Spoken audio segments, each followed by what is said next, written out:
Good morning, everyone. This is update number 3 or 4 to Bob's small part of the reef, and we've got lots of news here.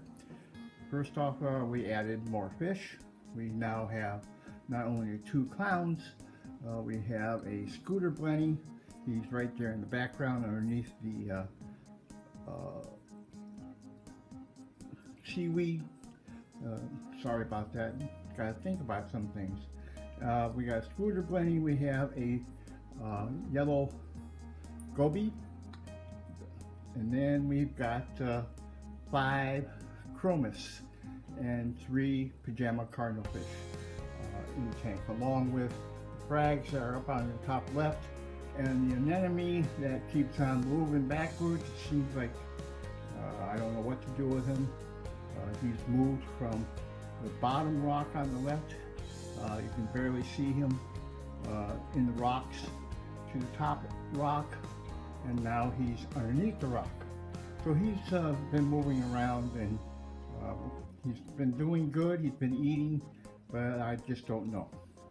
And all this time, we've also added a intanks media basket, where we consolidated all of our media.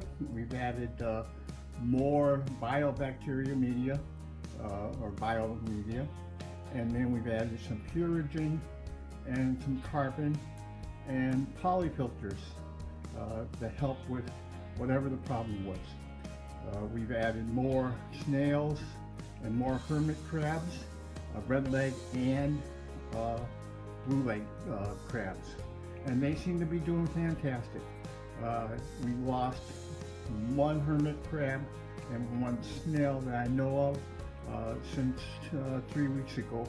Other than that, things seem to be going excellent. I've also moved my vortex pumps around, and one is toward the back of the tank, about 6 inches down, and the other one is to the left side, as you can see it, and the frags are right behind it.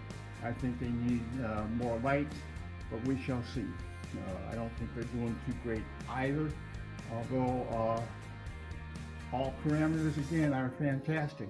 So I hope that the purigen and the polyfilters will be doing its trick.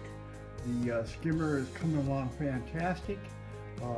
I've gotten closer to a dry skim than a wet skim, although you tell the difference between wet skim and dry skim. Look at the skim. If it's a dark brown skim, normally that's a very dry skim.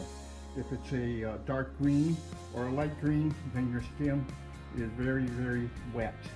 And you know, it takes time to tune that, and you got to play around with it. And the thing that I don't like about it is every time you go to clean the basket, you have to readjust the skimming.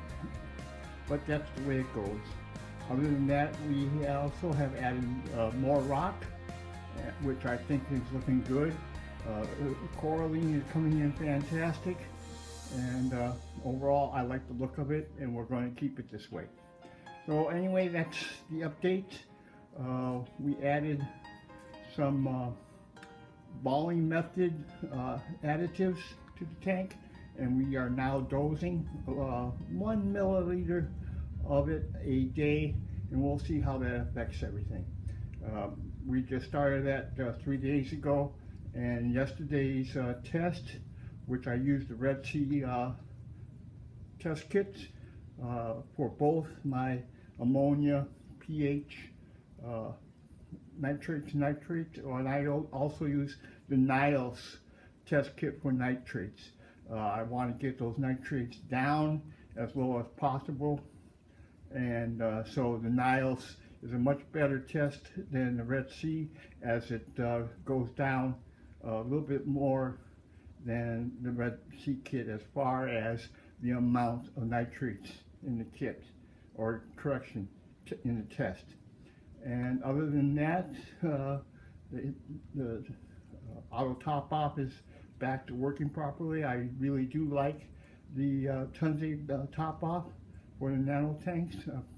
7152, no, 3152 I believe it is, and it's doing very well.